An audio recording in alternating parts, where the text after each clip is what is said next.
خطبة جمعة بعنوان أهلا رمضان. ونستعينه ونستغفره ونعوذ بالله من شرور أنفسنا ومن سيئات أعمالنا. من يهده الله فلا مضل له ومن يضلل فلا هادي له، وأشهد أن لا إله إلا الله وحده لا شريك له، وأشهد أن محمدًا عبده ورسوله. يا أيها الذين آمنوا اتقوا الله حق تقاته ولا تموتن إلا وأنتم مسلمون. يا أيها الناس اتقوا ربكم الذي خلقكم من نفس واحدة وخلق منها زوجها وبث منهما رجالا كثيرا ونساء، واتقوا الله الذي تساءلون به والأرحام، إن الله كان عليكم رقيبا. يا أيها الذين آمنوا اتقوا الله وقولوا قولا سديدا يصلح لكم أعمالكم ويغفر لكم ذنوبكم، ومن يطع الله ورسوله فقد فاز فوزا عظيما. أما بعد، عباد الله، اعلموا أن خير الكلام كلام الله، وخير الهدي هدي محمد صلى الله عليه وعلى آله وصحبه وسلم، وشر الأمور محدثاتها، وكل محدثة بدعة، وكل بدعة ضلالة، وكل ضلالة في النار. أيها المسلمون عباد الله، اتقوا الله حق التقوى واستمسكوا من الإسلام بالعروة الوثقى. يا أيها الذين آمنوا كتب عليكم الصيام كما كتب على الذين من قبلكم لعلكم تتقون. الصيام حرز وجنة ووسيلة إلى مرضاة الله والجنة. أيها المسلمون عباد الله، تسير بنا الأيام عجلا ونحن فيها لاهثون، وتنقص أعمارنا ونحن غافلون، وتشغلنا الشواغل عما نحن به مطالبون. فقد مر بنا عام عاصف سقطت فيه عروش ودالت دول واضطربت أحوال وتغير وجه من التاريخ، دوامة من الأحداث المتصارعة التي لا يكاد يدرك غورها الإنسان. عام مضى بتقلبات أحواله وانشغالنا وتفريطنا فيه، ومن رحمة الله ولطفه بنا أن نستيقظ هذا اليوم على صبح قريب من أيام شهر رمضان المبارك، على صبح قريب من أيام شهر رمضان المبارك، لتزيح إشراقته الظلام الذي يحيط بالناس بالأرض. فقد عمت البلوى وامتد الهرج والمرج، وكثرت البراكين والفيضانات، وهاجت أعاصير الفتن، وماجت دماء المجازر. ومن رحمة الله ولطفه بنا أن نستيقظ هذا اليوم على صبح قريب من أيام شهر رمضان المبارك. هذا الضيف العزيز والزائر النادر لا يقدم في العام إلا مرة، فقدومه قدوم اليمن والخير والبركات بما يحمله من نفحات وهدايا وهبات. ففي رحابه ترفع الدرجات وتكفر السيئات وتقال العثرات. رمضان شاطئ ترفع فيه سفينة القلوب بعد عواصف الأحداث وغفلة الأيام. رمضان ليس مثله في سائر الشهور، ولا فضلت به أمة في سائر الدهور، ولا فضلت به أمة غير هذه الأمة على مر العصور. فالذنب فيه مغفور، والسعي فيه مشكور، وقلب المؤمن بذكر الله معمور، والوزر مهجور، والشيطان مبعد مثبور. رمضان شهر التراويح والقيام والاصطفاف في محاريب التهجد والناس نيام. رمضان شهر سكب العبرات وإقالة العثرات، للصائم دعوة لا ترد، وإذا سألك عبادي عني فإني قريب أجيب دعوة الداعي إذا دعان فليستجيبوا لي وليؤمنوا بي لعلهم يرشدون.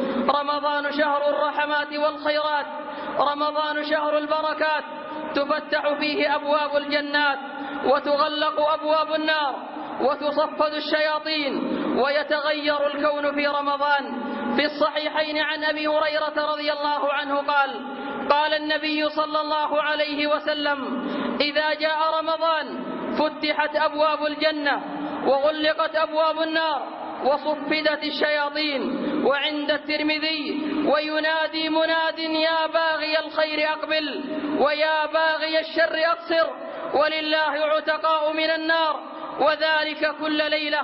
كان النبي صلى الله عليه وسلم يبشر أصحابه بقدوم رمضان. ففي مسند الإمام أحمد بسند صحيح عن أبي هريرة رضي الله عنه قال: كان النبي صلى الله عليه وسلم يبشر أصحابه بقدوم رمضان فيقول عليه الصلاة والسلام: جاءكم شهر رمضان شهر مبارك افترض الله عليكم صيامه، تفتح فيه أبواب الجنة وتغلق فيه أبواب الجحيم وتغل الشياطين، فيه ليلة خير من 1000 شهر، من حرم خيرها فقد حرم. قال ابن رجب رحمه الله: وكيف لا يبشر المؤمن بفتح أبواب الجنان، وكيف لا يبشر المذنب بغلق أبواب النيران، وكيف لا يبشر العاقل بوقت يغل فيه الشيطان. ومن أين يشبه هذا الزمان زمان؟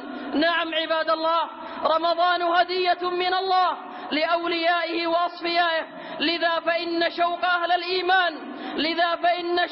الإيمان لا يحده حد، وفرحتهم بقدوم رمضان لا يصفها وصف، فهم فيه بين خاشع وتائب وقارئ للقرآن. في رمضان يتفيئون في ظلال الجنان ويتقربون إلى الرحمن بأنواع الطاعات للرحمن. فهنيئا لكم يا أصحاب القلوب البيضاء، هنيئا لكم يوم يشرق فيها نور الإيمان ويزهر فيها مصباحه، صلاة وقيام وإطعام للطعام وتذكير بأطيب الكلام، تدبر وترتيل وعزيز وخليل وصور مضيئة تشرح صدور المؤمنين ومناظر خلابة تسر الناظرين. أيها المسلمون، أيها الأخيار والصالحون، رمضان قد قرب هلاله وآنت ولادته، وسيسطع على العالم بعد أيام ليملأ الدنيا نورا وجمالا وبهاء.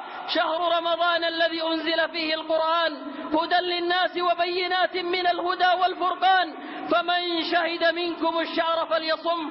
وقال الملك العلام: يا أيها الذين آمنوا كتب عليكم الصيام كما كتب على الذين من قبلكم لعلكم تتقون. وقال صاحب القول السديد والشرع المجيد المبعوث رحمة للعبيد محمد صلى الله عليه وعلى آله وصحبه إلى يوم المزيد: من صام رمضان إيمانا واحتسابا غفر له ما تقدم من ذنبه. وقال: من قام رمضان إيمانا واحتسابا غفر له ما تقدم من ذنبه. وقال: من قام ليلة القدر إيمانا واحتسابا غفر له ما تقدم من ذنبه. وقال: إن في الجنة بابا يقال له الريان يدخل منه الصائمون لا يدخل منه أحد غيرهم. وقال: فتنة الرجل في أهله وماله وجاره تكفرها الصلاة والصيام والصدقة، كل ذلك مخرج في الصحيحين. وقال: من آمن بالله ورسوله وأقام الصلاة وآتى الزكاة وصام رمضان كان حقا على الله أن يدخله الجنة، رواه البخاري. وقال: ورمضان إلى رمضان مكفرات لما بينهن إذا اجتنبت الكبائر، رواه مسلم. وقال: قال الله عز وجل: كل عمل ابن آدم له إلا الصوم فإنه لي وأنا أجزي به، يدع شهوته وشرابه من أجلي، والصيام جنة، فإذا كان صوم يوم أحدكم فلا يرفث ولا يصخب، فإن سابه أحد أو قاتله فليقل إني امرؤ صائم، والذي نفس محمد بيده لخلوف فم الصائم أطيب عند الله من ريح المسك. للصائم فرحتان يفرحهما: إذا أفطر فرح بفطره، وإذا لقي ربه فرح بصومه، متفق عليه. وقال عليه الصلاة والسلام: من صام رمضان وأتبعه 6 من شوال كان كصوم الدهر، رواه مسلم. وقال الصيام جنة وحصن حصين من النار، رواه أحمد. وقال الصيام والقرآن يشفعان للعبد يوم القيامة، رواه أحمد. وقال عليك بالصوم فإنه لا مثل له، رواه النسائي. وقال من فطر صائما كان له مثل أجر الصائم غير أنه لا ينقص من أجره شيء، رواه الترمذي وحسنه الألباني. أيها المسلمون عباد الله، أيها الأخيار والصالحون، وبعد سماع هذه الخصائص والمزايا والفضائل لهذا الشهر المبارك، يأتي السؤال الذي يطرح نفسه بنفسه قائلا: كيف نستقبل رمضان؟ وبأي شيء نستقبل رمضان؟ وبأي عدة نتجهز لرمضان؟ وبأي عدة نتجهز لرمضان؟ أبشراء العصائر والمشروبات؟ أبشراء العصائر والمشروبات أم بشراء أنواع المأكولات؟ لقد استعد أهل الفن بالفوازير والأفلام، واستعد أهل الترف بأنواع الطعام، فما هو استعداد من يريد سكن الجنان مع خير الأنام محمد عليه الصلاة والسلام؟ ما هي الطرق السليمة وما هي الوسائل الصحيحة لاستقبال هذا الشهر الكريم؟ إن الطرق كثيرة، أذكر بعضا منها. أولا الدعاء. كان سلفنا الصالح رضي الله عنهم يدعون الله أن يبلغهم رمضان. قال معل بن الفضل: كانوا أي السلف يدعون الله 6 أشهر أن يبلغهم رمضان. وقال يحيى بن أبي كثير: كان من دعائهم: اللهم سلمني إلى رمضان وسلم لي رمضان وسلمه مني متقبلا.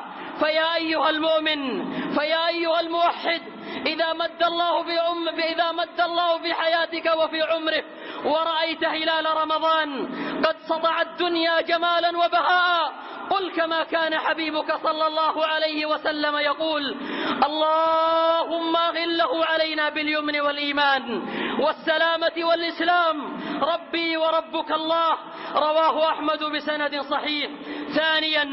ثانيا الفرح والابتهاج، فهنيئا وبشرى لمن أمد الله بعمره وأطال في حياته حتى يدرك رمضان هذا العام. قال ابن رجب رحمه الله: فبلوغ رمضان وصيامه نعمة من الله عظيمة.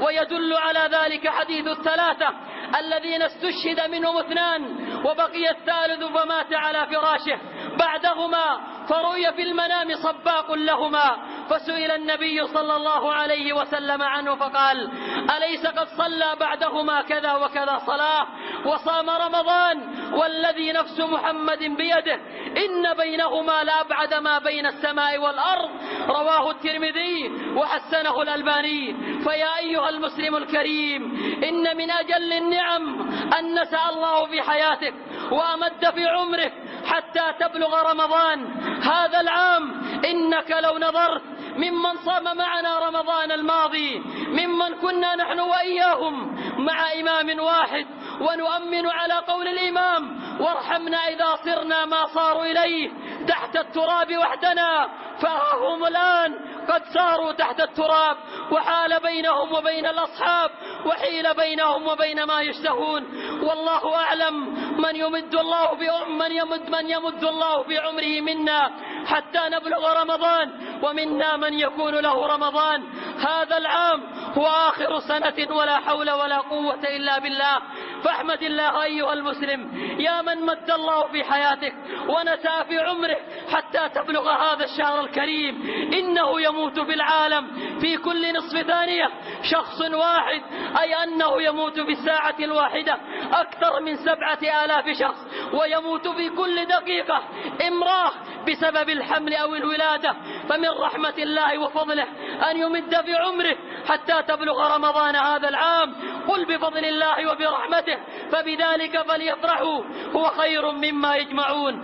أيها التاجر، لو قيل لك الآن بعد 10 أيام ستربح 10 ملايين دولارا، كيف سيكون فرحك؟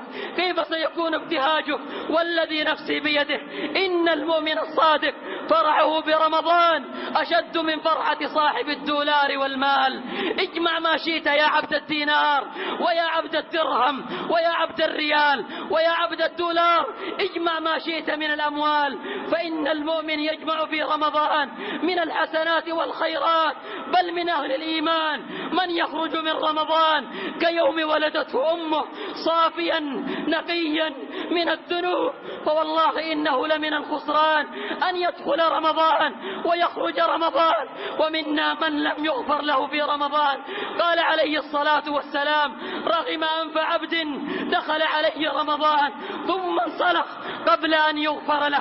ثالثا العزم على ترك الذنوب والآثام والسيئات والإجرام، فرمضان فرصة للتوبة والتغيير، فمن لم يتب في رمضان فمتى سيتوب إلى ربه؟ يا ذا الذي ما كفاه الذنب في رجب حتى عصى ربه في شهر شعبان، لقد أضلك شهر الصوم بعدهما، فلا تصيره أيضا شهر عصيانا. يا مسلم يا عبد الله، اطرح قلبك الآن بذل وانكسار بين يدي الملك العلام، اعترف له بذنوبك، اعترف له بخطئك، اعترف له بتقصيرك، اعترف له بجرمك، اعترف له بقدراتك، اعترف له بجرمك، اعترف له بفجراتك. قل له: يا رب يا رب يا رب، أنا قد جئتك تائبا مستغفرا، اغفر ذنبي، استر عيبي، اكشف كربي، بك أستجير ومن يجير سواك، فأجر ضعيفا يحتمي بحواك، بك أستجير ومن يجير سواك، فأجر ضعيفا يحتمي بحماك. إني ضعيف أستعين على ذنبي، إني ضعيف أستعين على قوى ذنبي ببعض قواك. ها أنا يا رب قد خلصت من الهوى وجئتك تائبا مخلصا. حاشاك يا ربي، حاشاك أن ترفض تائبا جاءك تائبا. يا مسيء الليل، يا مسيء الليل، أما أنا لك أن تغلق المواقع الإباحية التي تحول العباد الزهاد إلى فجار فساق. يا مسيء الليل، يا من أغلقت عليك حجرتك وخشيت من زوجتك وخفت أن يراك ولدك واستحييت من ابنته، أما تستحي من الملك؟ أما استحييت من الملك؟ يا مسيء النهار، يا من تركت الصلاة، يا من ارتكبت الأوزار، يا من تركت الصيام، يا من أكلت في نهار رمضان، كفاك كفاك كفاك كفاك. انطرح بين يدي الله واعلنها توبة صادقة بين يدي الله سبحانه وتعالى. أقول ما سمعتم وأستغفر الله لي ولكم فاستغفروه إنه هو الغفور الرحيم.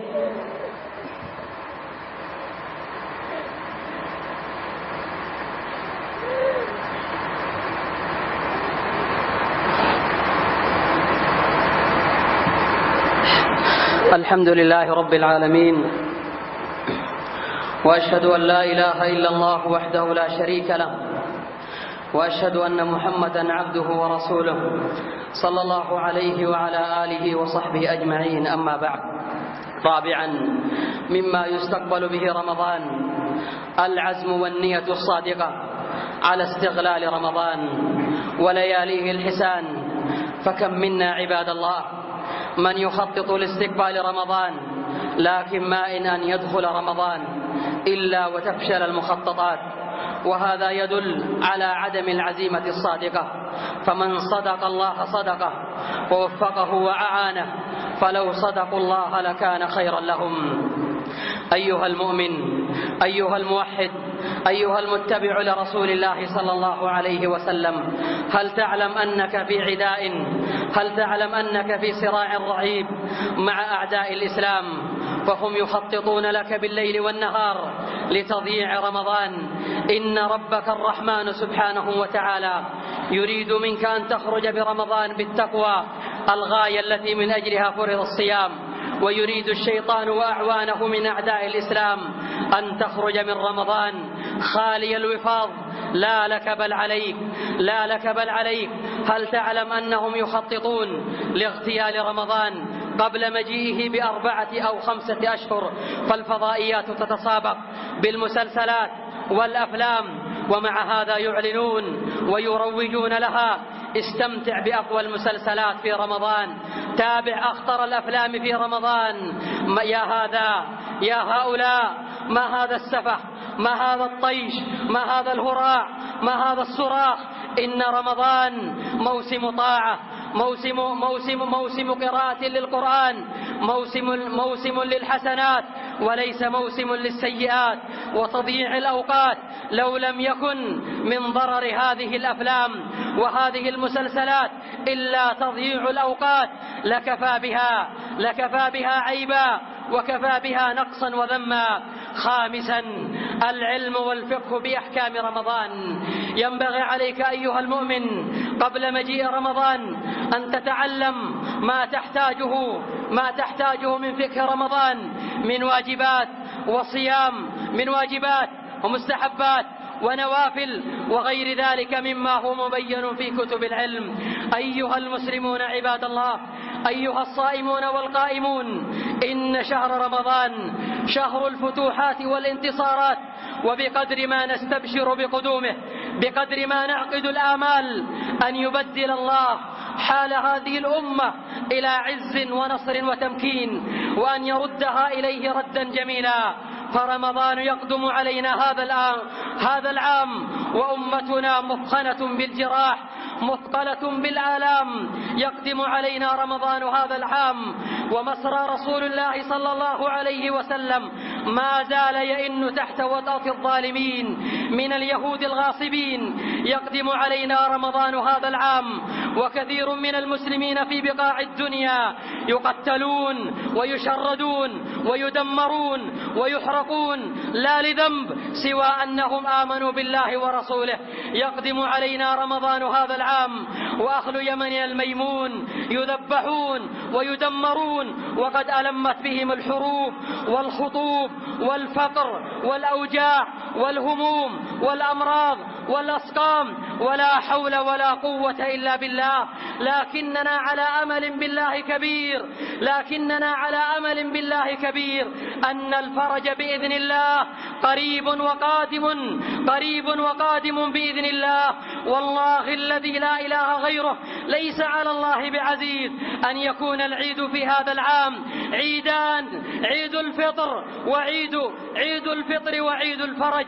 فيا رب عبادك أنت بهم أدرى، قد أحاطت بهم المصائب تترى. فيا رب فرجك ونصرك يا أرحم الراحمين.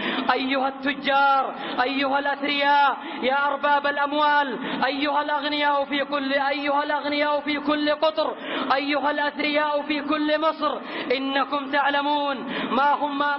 تعلمون ما قد ألم بالمسلمين من فقر وأمراض وجوع وتشريد. فانظروا إلى المساكين بنظرة رحمة وبنظرة شفقة، تعاونوا معهم، كونوا خير عون لهم، ابذلوا لهم حق الله الواجب عليكم من زكاة أموالكم، وزيدوا من خيرات أموالكم. قربوا المساكين، اعطوهم، اعطفوا عليهم. ارحموا من في الأرض يرحمكم من في السماء، ارحموا من في الأرض يرحمكم من في السماء. أيها الأغنياء، أيها الغني، يا من الله عليك بالمال وكف يدك عن السؤال وصان وجهك عن المذلة، تذكر واعلم أن الغنى بيد الله. لو شاء الله لنزع هذا الملك من يدك، قل اللهم مالك الملك تنزع الملك، قل اللهم مالك الملك تؤتي الملك من تشاء وتنزع الملك ممن تشاء وتعز من تشاء وتذل من تشاء، بيدك الخير إنك على كل شيء قدير. أيها التجار، اعلموا أنكم لا ترزقون إلا بسبب الفقراء والضعفاء. قال عليه الصلاة والسلام: إنما تنصرون وترزقون بضعفائكم. أيها التجار، إن نبيكم صلى الله عليه وسلم كان إذا دخل رمضان كان أشد بالخير من الريح المرسلة. فانفقوا أموالكم وجودوا بخيراتكم، وما أنفقتم من شيء فهو يخلفه، فالله خير الرازقين. اعطفوا على الفقراء، تعاونوا مع المساكين، كونوا خير عون لهم. أيها التجار، أنتم ترون ما هو حاصل لنا من شدة الحر ومن شدة الصيف، فكونوا خير عون للصائمين الراكعين الساجدين القائمين. تعاونوا معهم على صيامهم وعلى قيامهم. تعاونوا أيها التجار في تبريد الأماكن العامة كالمساجد وغيرها من بيوت الله، وأطهر البقاع عند الله، فكم لكم من الأجر وكم لكم من الثواب، وما أنفقتم من شيء فهو يخلفه. اللهم أعز الإسلام والمسلمين، وانصر الإسلام والمسلمين، ودمر أعداءك أعداء الدين. اللهم بلغنا رمضان وبارك لنا فيه يا رب العالمين. اللهم ارفع عنا وعن يمننا الحروب والفتن والقلاقل والمحن. اللهم رحماك بيمننا، اللهم رحماك بالضعفاء، اللهم أنت حسبنا ونعم الوكيل. اللهم فرج كرب المكروبين، ونفس الكرب عن المكروبين، واقض الدين عن المدينين، واشف مرضانا ومرضى المسلمين. اللهم إنا على صيام رمضان وقيامه، اللهم اجعلنا فيه من المقبولين، اللهم أعن الصائمين على صيامه وعلى قيامه يا رب العالمين. اللهم خفف عنا وطأة